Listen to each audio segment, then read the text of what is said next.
Welcome back to the Diary of a CFO. Today I'm answering questions from my email newsletter subscribers. And one of the questions I asked them was, if we were having coffee and talking about work, what would you ask me? First of all, thank you so much for all of those who responded. In this episode, I will answer 4 of the questions here and the rest either in other episodes or on the newsletter itself. If you're not subscribed yet, you can just go to thediaryofacfo.com. Here are the 4 questions of today. Number 1, is the climb and reach the CFO worth it? Number 2, do you enjoy the work and the people? Number 3, do you have work-life balance? And number 4, what helped you get there? Let's dive in. So first question, is the climb and reach to CFO worth it? Well, to me, it absolutely is. Of course, some days are fulfilling, some others are tough. And every day I have to challenge myself to see things differently because as a CFO, it feels like you're playing defense and offense at all time. At the same time, you're trying to support the business growth and you have to minimize risk and stay in compliance with reporting or debt covenants. You have to grow your staff. You have to develop your staff. You have to make things better for them. At the same time, you are also participating on other process improvement or system improvement that are organization wide. Because at the end, the goal is to help everyone be better and be ready for what's ahead. Be ready for the future as well as how the business is growing. I do enjoy my role every single day. I feel like I have more impact, but also more responsibilities. It can be definitely stressful at times. And for me, the reason it's worth it is because I wanted to do it and I did. So if it's not really in your plan, how does it fit in your own vision board with how you are and how it fits your aspirations? Is really something that's very subjective. For me, it's totally worth it because I've always been driven. I was never the one to sit around and wait to be trained.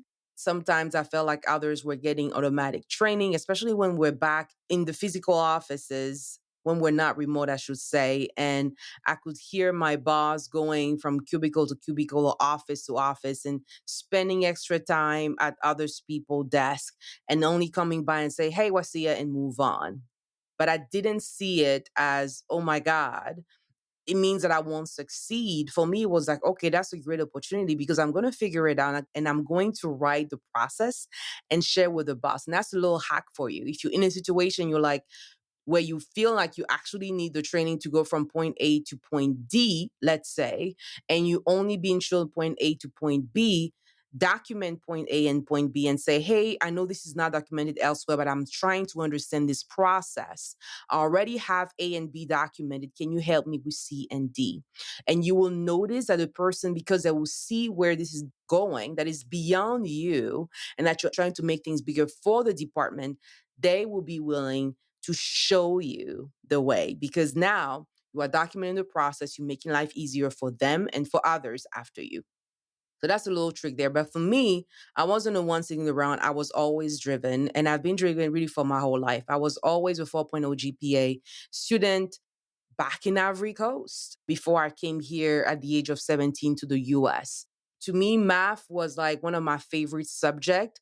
I wasn't just trying to be right. I had a little competition with some of my friends who say, can you finish the 2-hour test in 30 minutes and still get an A? Yes.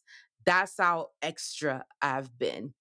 For me, it's absolutely worth it because I wanted to do it, one. And number two, some people looked at me funny when I said I wanted to become a CFO. First, within the African community, when I came here, was all okay. You're going to be a African braider. You're going to do braids, or you have to work out at Walmart, try to be manager. You know, corporate America, they don't promote people like us. They don't do things like us. You are young, you are Black, you're an African girl with an accent. You won't be able to get there. And then I started to realize I needed to shift the people around me, but also just keep quiet about some of the goals that I had because people will be looking at me like, I don't see it in you because I haven't seen much people like you at a certain level.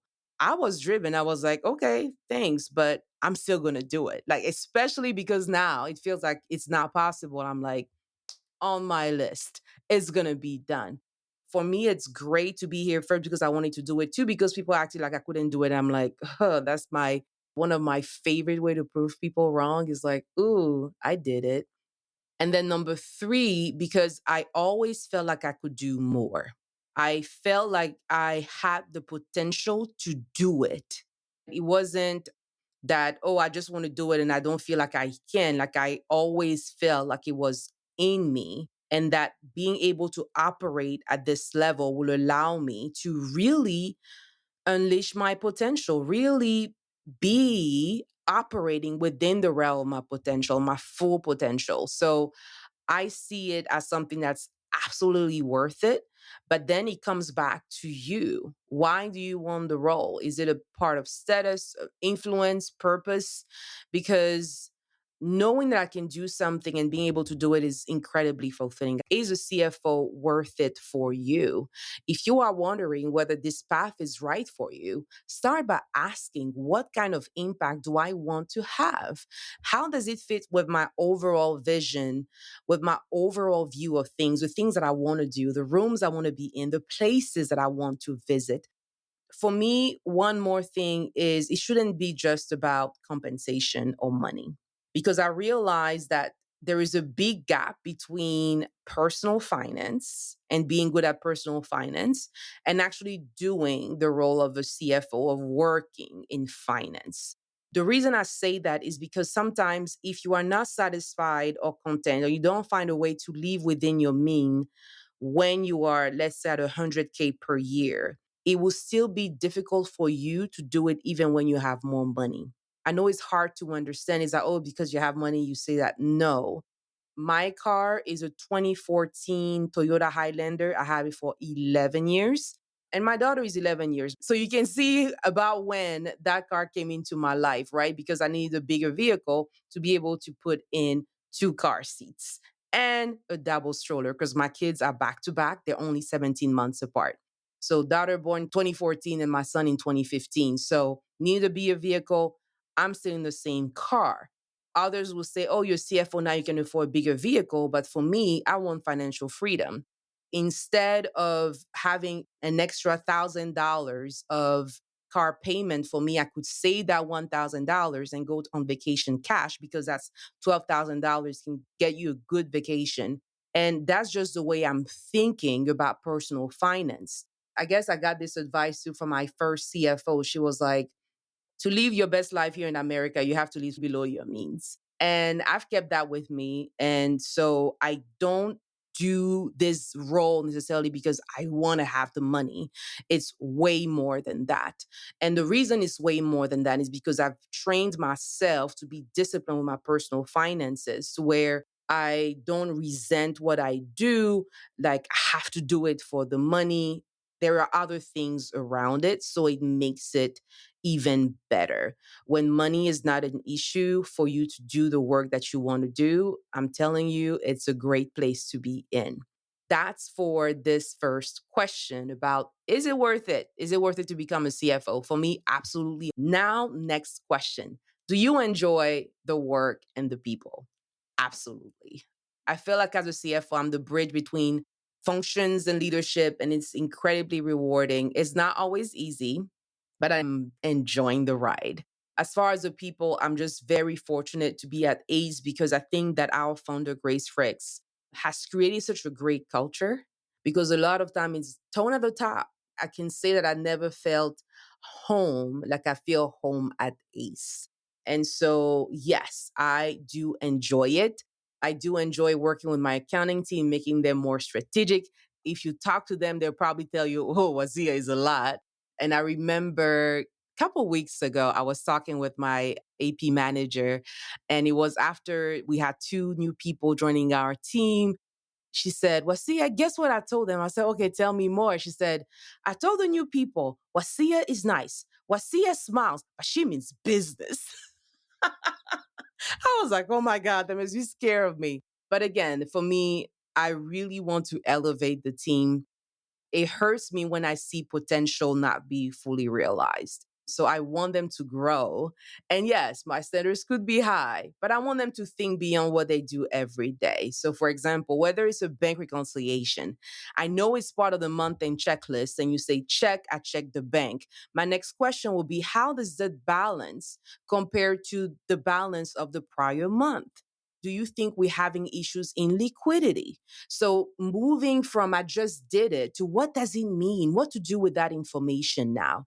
It's things that I really enjoy doing. And I'm grateful that I work with a team that's receptive to grow and that appreciate to have a CFO that really want to invest in their success on the personal level, but also on technology, trying to remove all the roadblocks and getting them to be the best they can be really where they are. So I do enjoy what I do, the work that I do, the people I work with, my peers, my buddy, my COO, Shannon Stewart, my CEO, Martina. She's the bomb. She's just a great person to work with. So really enjoy my peers here and what I do. Now, next question. Do you have work life balance? I get that one a lot, especially because I'm still active on LinkedIn. I'm doing this podcast. And we know the CFO role is no joke. You've probably read some job descriptions. Now, for me, I don't believe in work life balance. I believe in work life harmony, where your work and your life come together for you to have a rewarding and fulfilling life. I'm not about work life balance, I'm more about work life harmony. For example, what I learn on the job allows me to do other things that fulfill me because I don't believe that fulfillment all come from one place. I also understand and came to realize that really corporate America was not built for you to be fulfilled. It was built to maximize shareholders' wealth. And so trying to get all your accomplishments, all your fulfillment out of your work, to me is a recipe for burnout and disappointment. It's that work life harmony that allow me to be my best self. So when I learned more about accounting finance, for example, I volunteered with the SBA as a SCORE volunteer, and that is to provide free mentoring to small business owners. And one of the business owners I was able to mentor had a lash salon. She was doing lashes, and I was able to give her advice for free. We're meeting 1 hour a week, or even sometimes 30 minutes every other week, just to check on her and allow her to grow her business. It just feels great to be able to help in that way. Similarly, now I'm on the board of Hope, an organization that helps single parents complete their education degree, and I've been a treasurer for almost 3 years. I work on the budget, the strategic plan with the COO. I do it free because I'm able to have a job that pays me so I can do other things with that knowledge to really drive things that gives me again energy and fulfillment. And so I'm able to learn from what I do at Hope, bring it to ACE because both are not-for-profit organization. And I'm able to also learn from ACE and bring it to Hope. And in return, make things better, both at work and in the lives of people. Because really at Hope, for example, we have participants that come in. Sometimes is former stay-at-home mom that divorced and now need to go back and get an education. We had one that graduated not too long ago and shared her beautiful story at our gala we did in March. And she said that she went to the grocery store and her daughter wanted carrots. And she said, I didn't have the $1 to buy her carrots. Now, she was living in the suburbs in the Atlanta area in Buford. If you know this area, you know it's a very nice area. But she had to let go because she had been a stay at home for 10 years. She had to start over. Now, fast forward, she's a registered nurse. She has her own place and she's able to afford all the carrots. But Hope was there in that bridge to provide assistance for rent, assistance for childcare, also with groceries, another program we have wrapped around services. And to see that growth, I mean, it's so rewarding, so fulfilling to do that. And to me, that's what part of work life harmony is about. Because I don't think that you can completely turn off work and just spending time with your family or turn off what's going on in your family and do work. Like you're not a switch. To me, you're a human being. I try to have my life optimized so I don't show up grumpy at work. And I try to have my work optimized so I don't show up grumpy when I'm having dinner with my family, because those things will spill over. If you listen to the episode I had with Cindy Wilson, the former CFO of Kickstarter, she said it so beautifully. She said, leadership is a lifestyle. And so to me, it's about being disciplined with the choices that I make in my life, if I can say, and my work. And that means having and maintaining the right standards and the right boundaries. Yes, I'm incredibly disciplined with all these things. The only thing I think in my life that I'm not disciplined with is fitness and food. But everything else, I'm good. So, for example, I think the choice of your spouse is important. I was willing to stay single. My parents were divorced, and I was like, if I don't find the right guy, I'm going to stay single. I was always driven, I was always ambitious.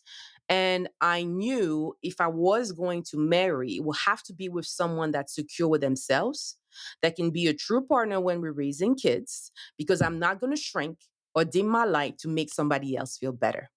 And so when I met my husband, we'll be married now 15 years, it was like, yes, I can do this. And so he's my best friend, my supporter, love him so much. He supports me in whatever I'm doing, whatever ventures I'm getting or troubles I'm getting myself into. I cook, he cleans. I drop off the kids in the morning. He helps with the homework when they come in the afternoon. So we are a true team. Again, that concept of work life harmony, because sometimes we think of work life balance and we think, oh, I can work 40 hours, 20 hours, then I'll be fine because I have all this time for other things. But you could work 20 hours a week. But if you have the wrong spouse, you will still feel miserable. If you have so much chaos in your home, you will still feel miserable, even if you work 20 hours a week. It's really that idea of work life harmony. And so, just like at life, I was disciplined, and thank God for my husband at work. I know I cannot do 80 hours a week. And so I block my time. I let people know ahead of time, I'm going to be off. When I'm off, even if I see a text or a notification, I do not respond, because the reality is you train people to treat you a certain way. Because I've seen people who are not director, don't even get to the CFO, and they work so many hours. Now, it is fine the first 3 years of your career when you're young and you don't have much responsibilities. I did that. I did that. I worked long hours when I was like 22, 23, 24, 25, 26. But then you have to be careful not to make it a habit. Otherwise, you will always feel burnout, overworked, and underpaid, regardless of the company you work for, regardless of the boss you have, regardless of your title. Whether you're an analyst or a CFO, you will always feel that way if you don't know how to set boundaries, because unconsciously you are training people to treat you that way. And so, again, this has worked for me for quite some years now. I block my time in the morning. Now I'm starting to block my time in the evening, because sometimes I'm in so many meetings. I'm like, okay, let me carve out time to do it. And I oftentimes show offline. I actually turn my status on Teams as offline, even though I'm still working, but I don't want to be disturbed, right? And I want to show also the right signal. I don't do it all the time, but we in finance and accounting, we know how we can get. So back to the questions, Wasia, do you have work-life balance? My answer is this is not applicable. I do have work-life harmony.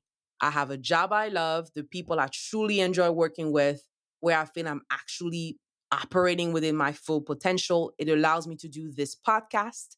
And that tells you I'm not working 100 hours a week, right? Because I have time to do this, to do speaking, to coach, and also, most importantly, to enjoy my kids and spend quality time with my whole family. Now, next question. What helped you get there? My first answer is always thank you, God, for allowing me to be at the right place at the right time with the right people. And now I am actually very intentional of being in the right places and connecting with the right people. The second thing is I always had a clear vision of what success looks like for me. And I've been doing this a little more of spending more time with myself.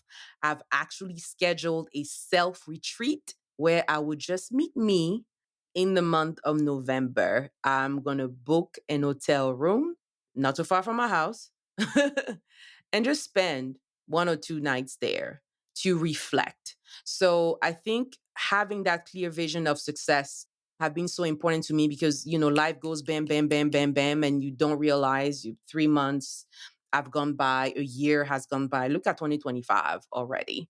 If you don't take time to really define what success will look like for you, then you'll be distracted by the success of others. You see others on social media and say, man, I'm behind. You hear some advice and you get, oh, maybe I should recalculate my route and do this and do that. You end up being aimless. And so, not having a clear vision of I'm going to do this and this and this, of course, being flexible along the way, but having that vision of what success looks like for me, not necessarily in terms of role or title. I didn't know what the different steps I'll go to become a CFO. I didn't know I'll do FP&A at some point and be controller. I didn't know all these things. I just wanted to have this. Having flexibility in between, but really having that clear vision of success for you, for me, was all about work-life harmony. I love numbers.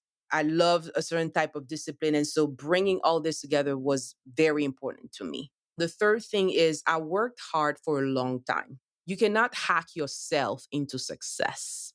There's no shortcut. I saw a survey of Gen Z. How much money do you think you're going to make? $1 million. Now, okay. You're going to have to do a lot of work before you get there, right? But for me, I worked hard for a very long time. My vacations were modest. I remember when I got out of school and I wanted to be a CPA, I told my husband I cannot get pregnant for the next 2 years because back then, when you were taking the CPA, you had an 18 months window between the time you passed the first test to the last one. And so I was like, okay, no babies during this time. I will wake up in the morning. I will study from 5 to 6 a.m. And I'm not an early bird. So it tells you how much extra work I was willing to do for this. Sometimes it will be after month end, but after work, even if I ended at 6 p.m., I'll make a point of either going to the food court at the mall or a Whole Food market. They had tables at a time. And I could sit there and do some studying. I would squeeze some studying on my lunch break while I'm doing 2, 3 people jobs. I worked hard for a long time. Same for my CMA, same for my MBA. Now people see all these letters and are like, oh, you did it in like 3 years. No, it took me like 8, 9 years to get all of them. But I worked hard for a long time and I did them because somebody said, you need to do it. Or CMA, you need to do it. And then when I was tired of doing all these things, that's when I sat down and reflected a little more about, okay, what else do I need? Because all these certifications are not working. You can hear that in other episodes. But the reality is you have to work hard for a long time because that's how you will know how to work smart. There is no shortcuts to that. Of course, it helps to have mentors and sponsors and people speaking into your life. Certain things you have to experience for yourself and you have to be willing to put in the work. I will say give yourself a deadline of I'm not going to do this for X amount of years because it's unsustainable. You have to enjoy your life. But I did work hard for a long time. And so now when I think about accounting and finance, I did AP, I did AR, I did payroll, I did treasury, I did inventory management, I did FP&A, I did taxes, I did some supply chain, helping with procurement, helping with HR, 401k audit. The list goes on because I've done so many things because I wanted to touch all these different things. Now, you don't have to do this, but you have to be willing to put in the work. Whatever you do it at 100%. The fourth thing, so the first thing was thank God for being in the right place at the right time. And now I'm more intentional about surrounding myself with the right people. Number two, I have a clear vision of what success looks like for me. Three, I worked hard for a long time. So now I know how to work smart. And then number four, I was not afraid of investing in me, meaning I was not afraid of paying for things like courses, certifications, executive coaching, even when my company would not pay for it or reimburse me in full. I know sometimes we feel like, oh, the company is not paying for it. I'm not going to do it. No, I'm still going to do it because I know it's important. How do I get into speaking? Because I realize that when you speak at a conference, you go there for free. Okay. So That was a nice way for me. If the company's not going to pay for it, okay, maybe I need to be on some panel.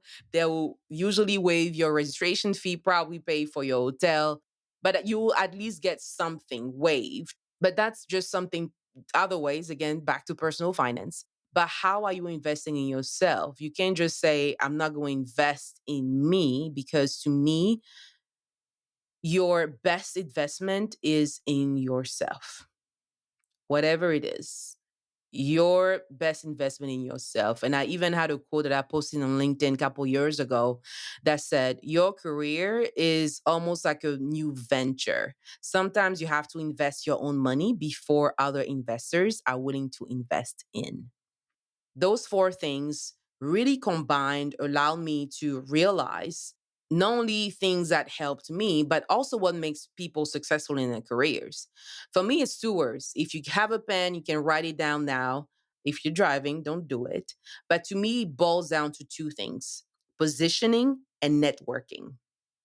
Positioning is really your credibility and visibility, and networking with people that are 2 to 5 steps ahead of you or away from you in other functions. That's why I structured my CFO bootcamp that way.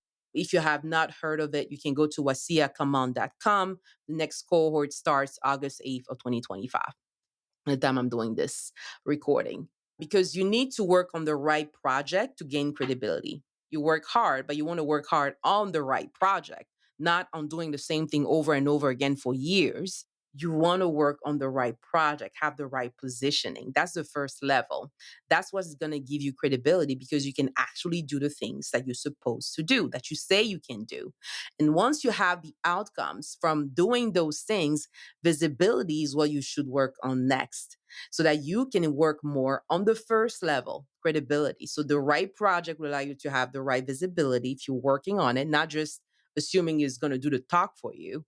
But all of that is amplified by networking, having the right people, like a sponsor that will help you be on the right project, like a mentor, personal board of directors that will speak into you so you can realize what are those right projects to start with.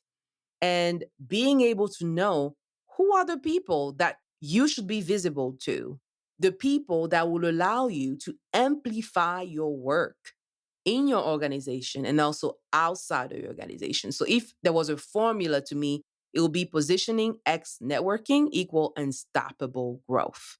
So that is what, in a nutshell, helped me get to where I am. I worked hard for a long time. I wasn't afraid to pay when I needed to. I became intentional about being in the right places, hanging out with the right people, also having a clear vision of what success looks like for me. This all allowed me to realize that really, if I was to go back, so if today I'm like, Wasia, what would you tell your younger self? I would say work on two things: positioning and networking. But now I realize that if I had been more intentional and more strategic about my positioning and networking early on, who knows where I'll be today, right? Because I do believe that's what leads to unstoppable growth.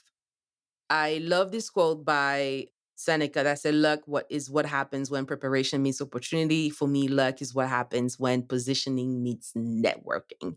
And I can give you a simple example. I get an opportunity to teach a segment of Wharton Online's first ever FP&A program. Now, here's how it happened.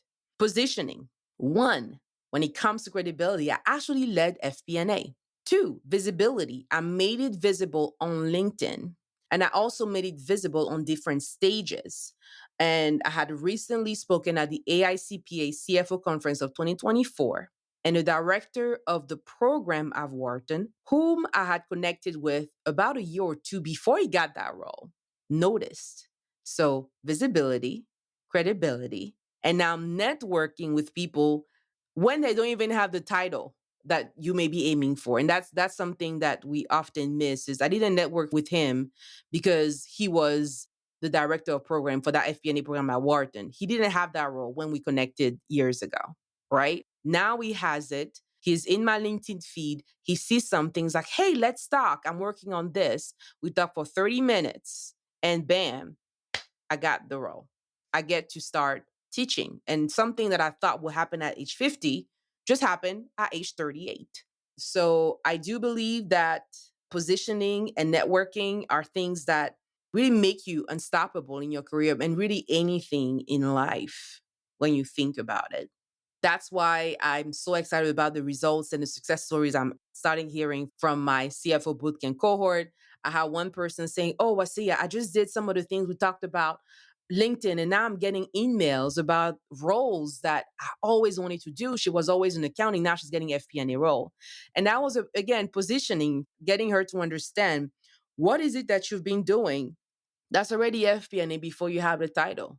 Who should you be networking with? What should you be posting about? What should you be doing to attract those roles? And sure enough, it's working. So for me, positioning and networking is everything when it comes to how you will get to where you want to be.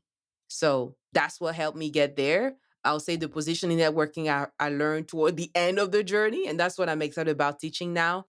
But it worked for me in so many ways, still working for me in so many ways, and I cannot recommend it enough. So happy I have answered the questions that you had submitted.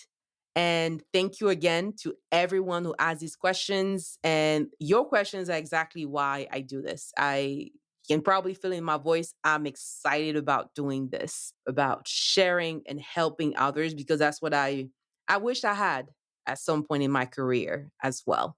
And again, if you are wondering whether the path to the CFO is right for you, start by asking, what kind of impact do I want to have? And how am I being intentional about showing it, especially in terms of positioning and networking? If you got questions you want me to answer, whether it's leadership, your team, or growing in your role, the best way to ask is through my newsletter. You can subscribe at thediaryofacfo.com. And that's it for today's episode of The Diary of a CFO. Thank you so much for tuning in. If you enjoyed the show, don't forget to like, review, subscribe, and share with others. Our website is thediaryofacfo.com. That's where you can find all the episodes, access all the guest profiles, see their bios, and their social media links. It is also the place where you can apply to be a guest on the podcast and have information about how you can sponsor the show. As always, if there is any topic you would like me to cover in the future, just email me at ask@thediaryofacfo.com. Again, the email is ask@thediaryofacfo.com. See you soon.